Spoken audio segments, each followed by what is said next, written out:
do me a favor, will you please? All of you. Oh, cool. You're not getting this back. I'm keeping it. Do me a favor, all of you stand up. Stand up. Just stand up. Because shake it off, because you got to sit and listen to people talk, and now you got this old white man listen talking to you, and oh my God, the prospect of that. And just do me a favor. We did this last year when I was a tiny little room. I want you to say, when I say Adewa, I want you to say Adewa. Adewa. Adewa. Oh, you can do better than that. Adewa. Adewa. Much better. Adewa. Adewa.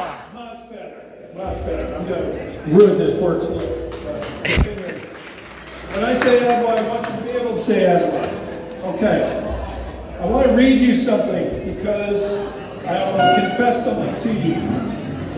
I was invited and I didn't look at the invitation.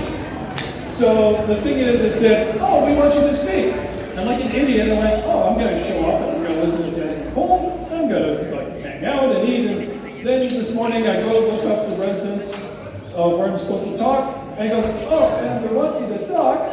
Oh, crap. It's like a couple hours before I'm supposed to come here, and I haven't written anything down. Uh-oh. But I do have things to say.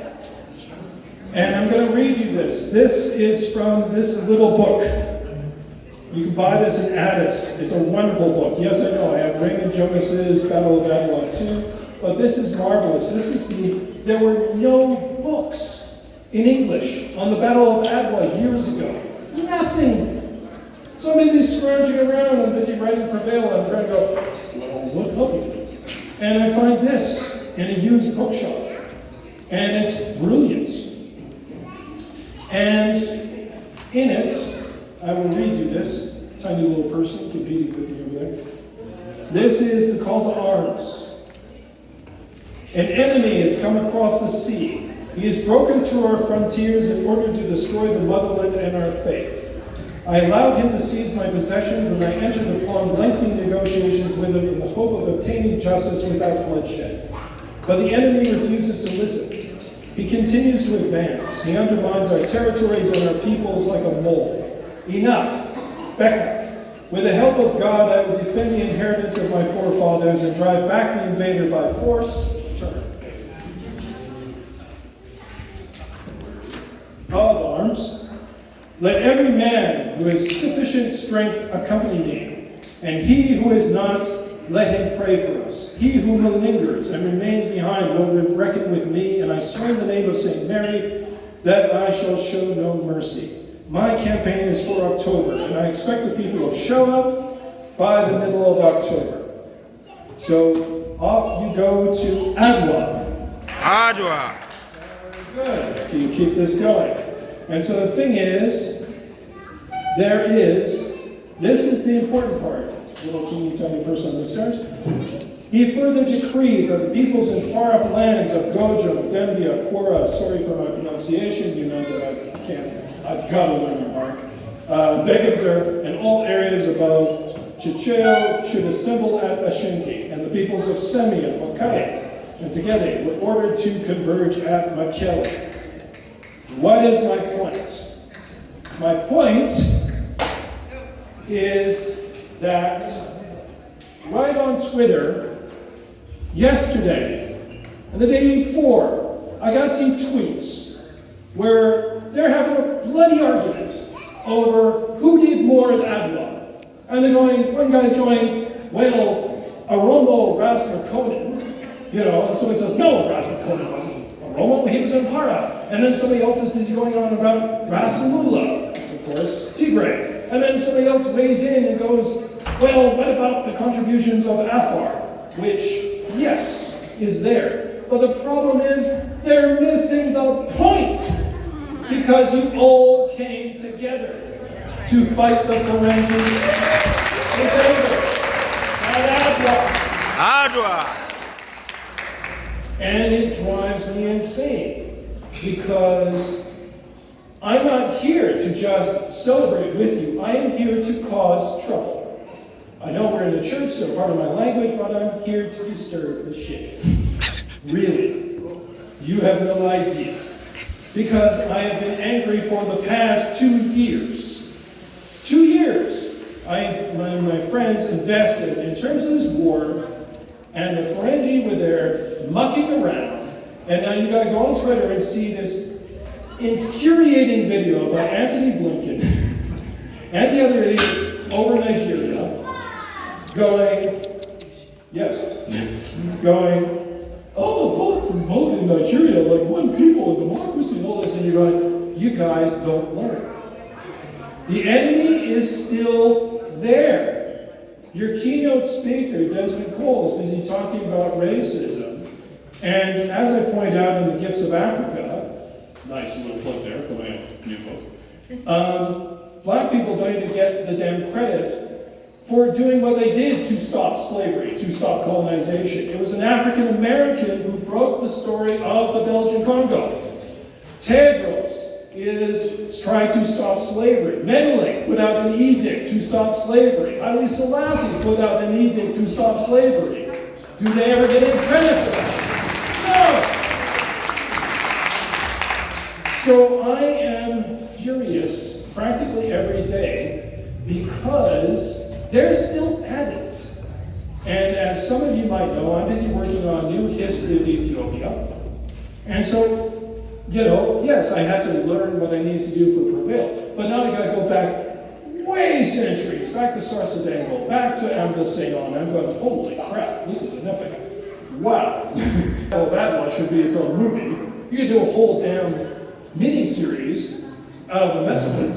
I'm going, Game of Thrones got nothing like this. Like, you just put in dragons, you got drama until has 2 seasons. But the enemy is still there. A good friend of mine who is here helped me get source texts. And I'm busy going through Foreign Office documents by the British ambassador saying, now, and this is like around the time of Ieyasu and the coup against him, which eventually got you to Rastafari, Makonnen. And they're going, what we got to do is we got to make it look, in terms of helping a revolt, like we look like we're on their side, so they think our interests, and they're still messing around. They never stopped. The enemy is still there. And this is where we get to the troublesome part, where I'm going to cause trouble. Because your keynote speaker, and normally the keynote should come last, so I'm not stealing this guy's thunder. But the thing is, he's busy talking about local activism. He's talking about cops. He's talking about things. I want to give you a different challenge. There is a reason why I'm late to the party and wearing black. You know why I'm wearing black. Because I'm the person who went on Twitter because my friends are busy saying, say something. I'm going, I'm sorry. Once you show up to a church with a machine gun, and you have a sniper shooting people as they're trying to go to church, you've lost all moral high ground.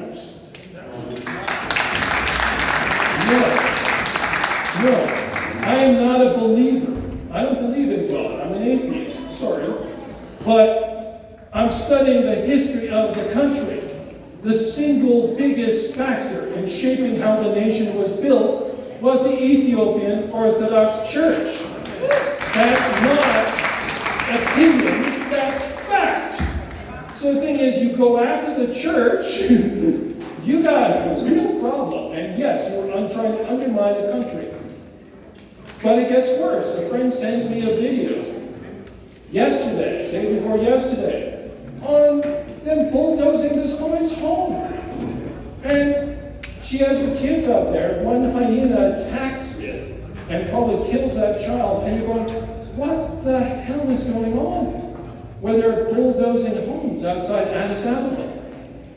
So we're talking about civil rights in terms of how much Adewa inspired this, and yes, it did. You can talk about C.L.R. James, you can talk about George Padmore, you can talk about, Marcus Garvey was a child when Adewa was happening. You can talk about all those people. I want to see what's happening in terms of civil rights now, because I'm looking out, and I'm old. I'm just, I'm 20 years older than this man, and he's an activist. I'm this tired Grandpa Simpson guy going, I got my grandpa on here, and each year we celebrate this, and I see people who are a little younger than me, a little older than me, but I want to see more people Rebecca's age.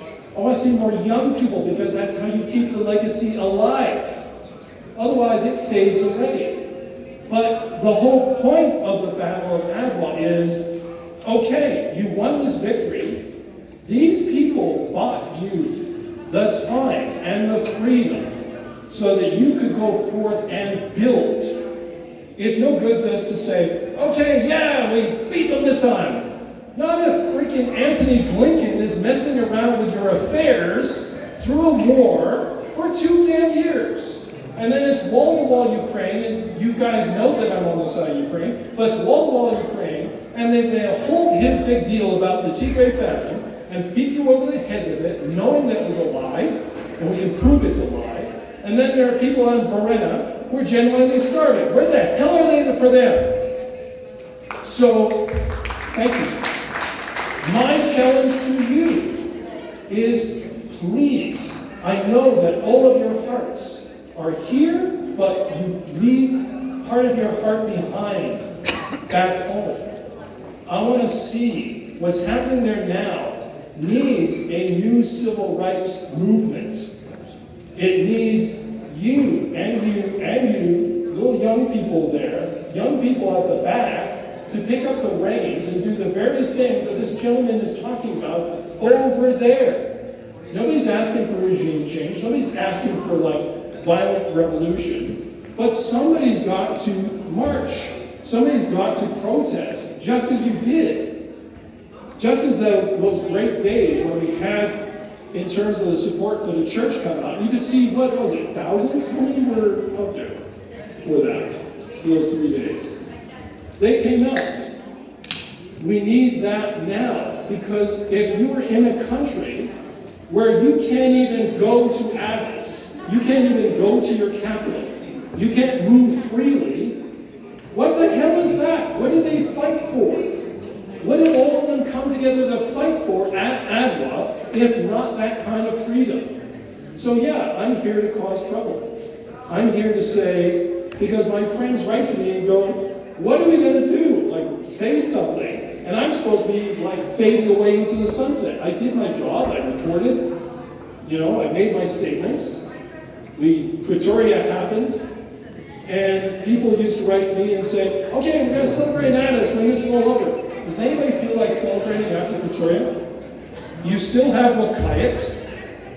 You still have a constitution that needs to be fixed. Where's the fight for that? So, when I say Adewa, I want to hear a shout of Adewa. Adewa. I want that damn spirit that comes in terms of battle, but today it's a bloodless revolution to take back those rights that people fought for at Adewa. Adewa. You can do better than that. Adewa. Stand up and say it. Adewa. Adewa. Adewa. Adewa. Adewa. Adewa. Adewa. Say it like you mean it, because that is what you were actually fighting for. Thank you.